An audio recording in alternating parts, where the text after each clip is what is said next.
So এখানে আমি দুইটা প্রশ্ন জিজ্ঞেস করছি যে কনসেন্ট অফ সেক্স কত এবং কনসেন্ট অফ হচ্ছে রিলেশনশিপ উইদাউট ফিজিক্যাল রিলেশনের জন্য নির্দিষ্ট কোনো বয়স নেই। তারপরে আমি যেটা জিজ্ঞেস করলাম সেটা হচ্ছে তাহলে সে কি তার বয়ফ্রেন্ডের সাথে ঘুরতে যেতে পারবে কিনা? উত্তর হচ্ছে ইয়েস, পারবে। তাহলে যদি ঘুরতে যেতে পারে তাহলে সেটা অপহরণ কখন হবে? সাকিব বিন রশিদের একটা পোস্ট, সেখানে বলতেছে আমি টোটালটা পড়ার পরে যেটা বুঝতেছি কয়েকটা ব্যাপারে ঠিক আছে, কিন্তু কয়েকটা ব্যাপারে যেটা হচ্ছে সে সবসময় যেটা করে একটা অ্যাক্টিভিজম করে। সো আপনি কোন সমাজে আছেন, কী কারণে একটা জিনিস হয়েছে, এই জিনিসগুলো না বুঝা শুধু যদি হচ্ছে ফার লেফট বা ফার রাইট অ্যাক্টিভিজম মারান, তখন হচ্ছে সমাজে সাধারণ যে লোকজনগুলো তারা এটার সাথে কানেক্ট করতে পারেন অনেক সময়। শুধুমাত্র কি হবে, আপনি যেই কোরামের লোকজন তারা আপনাকে বাহবা দিবে। আপনি একটু পয়টা দেখেন কারা এখানে হচ্ছে তাকে কী লিখছে। সেটা হচ্ছে প্রথমত বলছে যে মেয়েটার নাম হাইলাইট করা হচ্ছে, ছেলেটার নাম কেন হাইলাইট করা হচ্ছে না। ওয়েট, এখানে হচ্ছে একটা কথা আছে। প্রথমে বলা হয়েছে যে মেয়েটা হারাইয়া গেছে, মেয়েটার মা ক্যান্সারে আক্রান্ত, তারা বরিশাল থেকে আসছে, হারাইয়া গেছে। তো এইটা মানে অনেকে শেয়ার করছে, আমি নিজেও হচ্ছে কমেন্টস করছি, ইত্যাদি অন্যদেরকে হচ্ছে আলোচনা করছি তখন। কিন্তু তখন জানা গেল, যখন জানাইছে যে হচ্ছে মেয়েটা বয়স 11 বছর, মেয়েটার নাম এইটা, সো পরনে ছিল, কিছু পিকচার শেয়ার করছে, মানুষ এটা শেয়ার করছে, সো এভাবে একটা মেয়েটার নাম ছড়াইয়া পড়ছে। কিন্তু যখন জানা গেল যে মেয়েটার ইয়া এখানে আর কয়েকটা জিনিস, যেমন হচ্ছে হাই কন্ট্রাস্ট আছে। যেমন বললামই যে সবসময় কিন্তু মানুষ এভাবে আচরণ করে না। প্রথমত আমাদের দেশটা গরিব দেশ, তৃতীয় বিশ্বের একটা দেশ, সো মানুষ এভাবে আচরণ করবে ঠিক। এখন সাকিব বিন রশিদ এখানে দেখেন কি বলছে, যে চিন্তা এই যে আমরা ভিকটিম আর তার বাবা মাকে মোরাল সায়েন্স পড়াতে আগ্রহী, এইটা বাদে আর কোনো জায়গায় সে আর কোনো কথা বলে নাই, বাবা মার রেসপন্সিবিলিটি নিয়ে কোনো কথা বলে নাই। সো তার মানে জাস্ট এই একটা লাইন বাবা মা নিয়ে, কিন্তু এই লাইনটা সবচেয়ে বেশি এমফাসাইজ করা উচিত ছিল। এই বাবা মার তো সে দায়িত্ব নিয়ে সবচেয়ে বেশি কথা বলা উচিত ছিল। অথচ দেখেন লাইনটার ফর্মুলেট কিভাবে করছে। চিন্তা করেন যে আমরা ভিকটিম এবং তার বাবা মাকে মরাল সায়েন্স পড়াতে, তাকে মরাল সায়েন্স না পড়াইলে কাকে মরাল সায়েন্স পড়াবো আমরা? যদি এই বাবা বাবা মাকে মরাল সায়েন্স না পড়াই তাহলে কাকে পড়াবো? সো এই হচ্ছে কথা। এবং দেখেন, খেয়াল করেন সাকিব বিন রশিদ এদের হচ্ছে এগুলো পড়ার ফলে এই যে অ্যাক্টিভিজম মারাচ্ছে, দেখবেন সব হচ্ছে ফিমেল লাইকার্স যারা হচ্ছে, সো খুব লাইক দিতেছে এগুলা। এই যে দেখেন, দেখে হচ্ছে ইত্যাদি ইত্যাদি ইত্যাদি। সো এগুলো সব হচ্ছে ফিমেলটা হচ্ছে লাফালাফি করবে, মেল অবভিয়াসলি আছে, কিন্তু কথা হচ্ছে সাকিব বিন রশিদদের মতো যারা এডুকেটেড তাদের কথাও হওয়া উচিত, তারা অ্যাক্টিভিজম মারাবে না, তারা হচ্ছে যেটা দুই পক্ষের কথাই শুনবে, তারপরে হচ্ছে মধ্যবর্তী একটা আনসার হবে। আমি চ্যাট জিপিটিকে জিজ্ঞেস করছিলাম যে যে হচ্ছে সে আর একজনের সাথে হাইটে যাচ্ছে, তখনই তো লোকজন হচ্ছে বলা শুরু করছে যে আপনাদের একজন অন্যজনকে মানে খোঁচা দিচ্ছিল, যারা হচ্ছে শেয়ার দিছে যে মেয়েটা হারায় গেছে, বলতেছিল আপনাদের অভিজ্ঞতার উপরে মুইতা দিয়ে এই টাইপের কথাবার্তা। তার মানে কি লোকজন বিট্রায়েড ফিল করছে এখানে একটা। তো এইখানে কিভাবে মেয়েটার নাম ছড়াই পড়ছে, নাম্বার ওয়ান, এটা ঠিক যে আমাদের সমাজে অনেক সময় যে ভিকটিম তার নাম ছড়ানো হয়, যে দোষ করছে তার নাম ছড়ানো হয় না, হুইচ ইজ ট্রু, বাট এই ক্ষেত্রে ডায়নামিক্স একটু ডিফারেন্ট। দ্বিতীয়ত হচ্ছে এইখানে দেখা গেছে বলা হয়েছে যে এটা হচ্ছে একটা অপহরণ। টেকনিক্যালি এটা ট্রু, বাংলাদেশের পেনাল কোড এটা বলা হয়েছে যে 18 বছরের নিচে কাউকে যদি হচ্ছে বাবা মার অসম্মতিতে নিয়ে যাওয়া হয়, সেটা যদি তার সম্মতিতেও হয়, সেটা একটা অপহরণ বলা হবে। কিন্তু আইনের এই ব্যাপারগুলো কিন্তু একটু ব্লারি। দেখেন, এটা আইনের দুর্বলতা, সহজ কথা। দেখেন, একটা ছেলে 17 বছরে খুন করছে কাউকে, আর একটা ছেলে 18 বছরে কাউকে খুন করছে, বা 18 বছর একদিনে খুন করছে। দুইজনের রায় কিন্তু ডিফারেন্ট হবে এক্ষেত্রে। আমি আইনের ছাত্র না, যতটুকু বুঝি। তাইলে হচ্ছেটা কি, 17 বছর ছেলেটা কিন্তু ঠিকই হাসতেছে, বা তার ফ্রেন্ডরা ঠিকই হাসতেছে, কারণ দুজনই কিন্তু ক্যাপাবল, দুজনই অলমোস্ট সেম।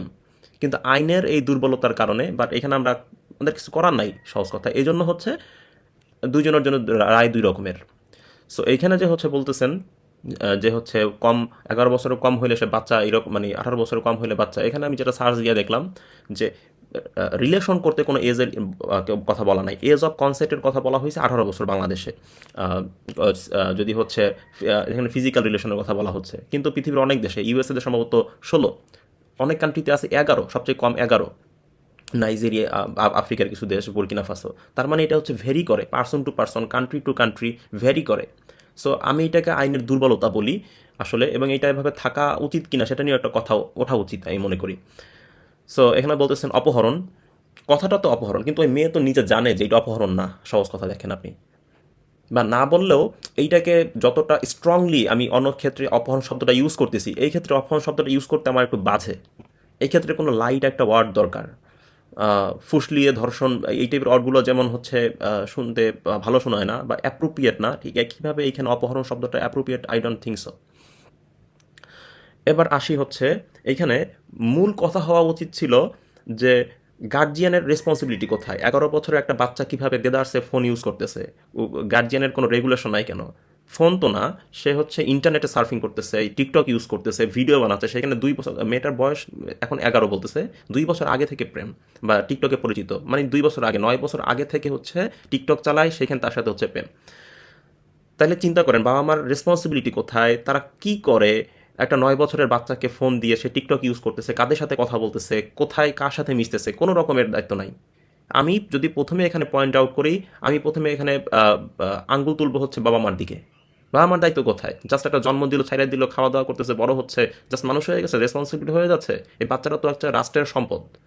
আমি মনে করি ওই ছেলেটাকে যদি ধরা হয়, এখানে একইভাবে হচ্ছে বাবা মাকেও ধরতে হবে এবং তাদেরকে শাস্তির আওতায় আনতে হবে।